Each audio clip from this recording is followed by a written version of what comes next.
Meron nagbibenta ng isda. Sabi niya, isda, matambaka. Hindi ko alam kung magkano ang kilo.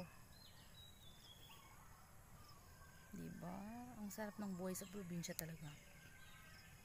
Kung papipiliin ka, oo, malayo sa kabihasnan, pero masarap kasi masarap yung simoy ng hangin, walang usok, ay meron din pala.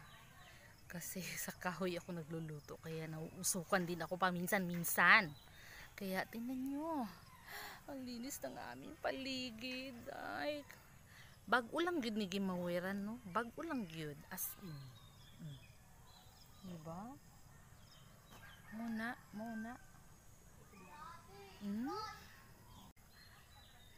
Naloloka. Wala, masaya lang ako kasi malinis ang paligid. Okay. Babels. Ito yung aming lugar, di ba? Malinis siya. Yung ginagawa ko paghapon, upo-upo lang, duyan, pero sira ng aking duyan. Sirang-sira na talaga siya. Punit na. Grabe. Hindi ko pa mapalitan kasi wala pa akong budget, no? Okay.